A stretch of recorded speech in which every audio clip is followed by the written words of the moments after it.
बिस्मिल्लाहिर्रहमानिर्रहीम। Doctor Ayesha Geass और आज हम बात करेंगे हाइड्रा फेशियल्स के हवाले से, क्योंकि मुझे बहुत ज़्यादा रिक्वेस्ट्स मौसूल हो रही थी कि आप हाइड्रा फेशियल्स के बारे में कुछ वीडियो बनाएं जिससे पता चले कि व्हाट इज़ हाइड्रा फेशियल, ये क्यों करवाया जाता है, इसके साथ किस किस्म के रिज़ल्ट्स एक्सपेक्टेड हैं। तो हाइड्रा फेशियल में आपको मैं ये बात बता दूं कि हाइड्रा फेशियल एक बहुत ही कॉमनली डन प्रोसीजर है जो कि बहुत रिसेंटली आया है और आते ही इतना इस कदर फेमस हो गया है कि बहुत सारे सैलून, स्पास और पार्लर्स में भी ये हो रहा है।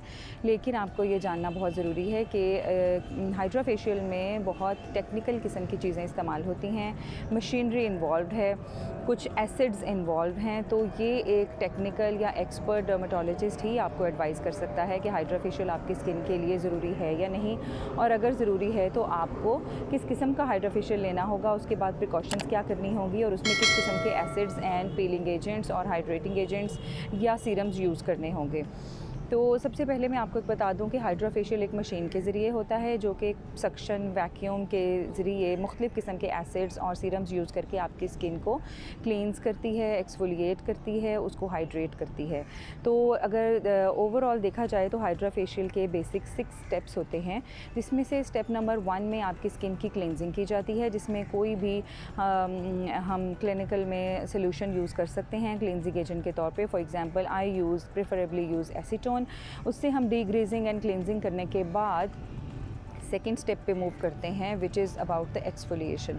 सेकेंड स्टेप में हम कुछ ख़ास किस्म के एसिड्स यूज़ करते हैं जो कि मुख्तलिफ़ किस्म की स्किन के हिसाब से डिफरेंट हो सकते हैं। इनमें glycolic acid, lactic acid, salicylic acid शामिल हैं। अगर किसी की स्किन के ऊपर एक्ने रिलेटेड इश्यूज़ हैं तो उनके लिए सीरम्स डिफरेंट होंगे, और अगर किसी के लिए सिंपल ग्लो या ब्राइटनिंग ट्रीटमेंट के लिए हाइड्रा फेशियल्स किए जा रहे हैं तो उनके लिए सीरम्स और एसिड्स डिफरेंट होंगे।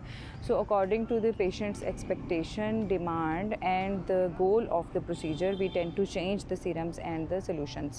Step number 3 में आपकी स्किन को, जो पिछले स्टेप में हमने एसिड्स यूज़ करके एक्सफोलिएट किया था और स्किन के ऊपर से डेड लेयर्स और इम्परफेक्शंस और क्लॉग्ड पोर्स यानी पोर्स के अंदर अगर कोई मिट्टी, जर्म्स या डेड स्किन सेल्स जमा हुए थे उनको रिमूव किया था, तो स्टेप 3 के अंदर हम उसको थोड़ी सी बेटर एक्सट्रैक्शन करते हैं, जिसमें ब्लैक हेड्स, वाइट हेड्स और स्किन के अंदर मुख्तलिफ़ किस्म के जमा शुदा मादे जिनको हमने पिछले स्टेप में थोड़ा सा क्लींस किया था, and now we are going to extract them out अगर उनमें से कोई रह गए हैं। उनकी एक्सट्रैक्शन के लिए भी हम अगेन सक्शन वैक्यूम के साथ हम सीरम्स और एसिड्स के ज़रिए उनकी सक्शन करते हैं, और इसके लिए मुख्तलिफ़ किस्म की ट्रिप्स हैं जो मशीन के साथ अप्लाई की जा सकती हैं। फॉर एग्ज़ाम्पल सेंसिटिव स्किन के लिए जो इक्विपमेंट है वो डिफरेंट है, और जो हेल्थी स्किन के लिए इक्विपमेंट डिफरेंट है, एक्ने प्रोन स्किन के लिए इक्विपमेंट डिफरेंट है। सो डिफरेंट किस्म के इक्विपमेंट की सेटिंग्स के साथ हम ये प्रोसीजर या ये वाला स्टेप करते हैं। Fourth step is the brightening step, जिसके अंदर हम मुख्तलिफ़ किस्म के सीरम्स यूज़ करके आपकी स्किन के अंदर एक ब्राइटनिंग या ग्लो ऐड करते हैं।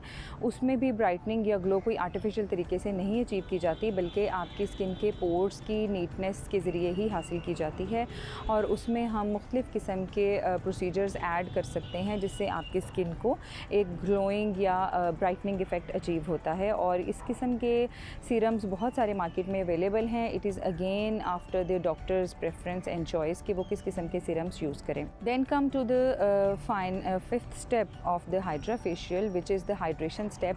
पिछले सारे प्रोसीजर में या स्टेप्स में हमने आपकी स्किन के ऊपर से imperfections, dirt and clogged pores को रिमूव किया।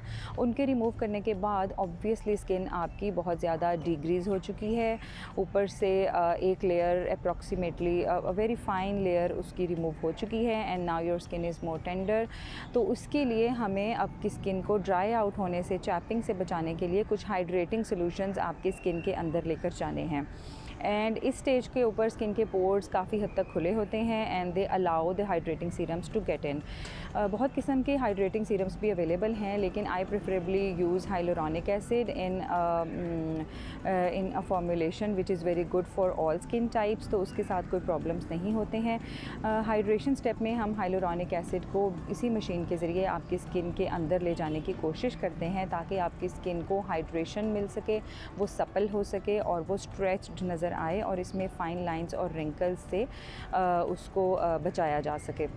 एक बात यहाँ पे मैं मेंशन कर दूँ कि हाइड्रा फेशियल के मंथली यूज़ के साथ यानी डॉक्टर के प्रिस्क्राइब्ड सेशंस लेने से आपकी स्किन को एक एंटी एजिंग इफ़ेक्ट ऑब्वियसली मिलता है, बिकॉज़ आपकी जो skin hydration is the most important step in achieving the youthful appearance और रिजुविनेशन। तो इसके लिए जब हम हाइड्रेशन का स्टेप बहुत फ्रीक्वेंटली हाइड्रा फेशियल के अंदर अच्छी हाइड्रेटिंग सीरम के साथ करते हैं तो obviously we are going to give you an anti ageing effect with this hydra facial procedure. Coming to the final step of hydra facial which is called the rejuvenation. इसमें हम आपको red या infra red light face के ऊपर 15, 20, 30 minutes के लिए apply करते हैं डिफरेंट इंटेंसिटीज़ में according to the patient skin.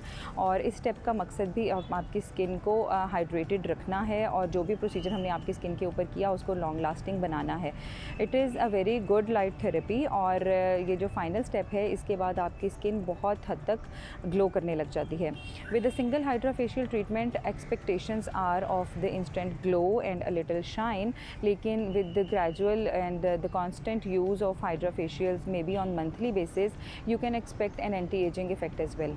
तो this is according to the doctor कि वो आपको कितने सेशंस और कितने स्पेस के ऊपर सेशंस एडवाइस करते हैं।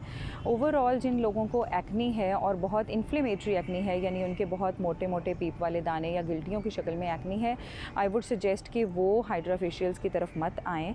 वो पहले अपनी स्किन के दानों को मेडिकेशंस के ज़रिए ठीक कर लें, बिकॉज़ हाइड्रा फेशियल में हम सक्शन के ज़रिए स्किन को थोड़ा सा रगड़ते हैं तो उसमें दे कैन गेट इरोडेड और फिर आपके पिगमेंटेशन के चांसेस ज़्यादा हो जाते हैं। But this is again according to the choice of the doctor और उसकी रिकमेंडेशंस। तो आप ख़ुद से कोई प्रोसीजर ऑप्ट मत करें, डॉक्टर को चेकअप कराएं और अगर वो किसी भी किस्म के प्रोसीजर को आपकी स्किन के लिए मुनासिब समझते हैं, गो फॉर दैट प्रोसीजर। आज की वीडियो में हमने हाइड्रा फेशियल्स के बारे में कुछ मालूमात आप तक पहुँचाई। होपफुली आपके लिए ये बहुत फ्रूटफुल होंगी और अगर आपको इससे रिलेटेड किसी और इन्फॉर्मेशन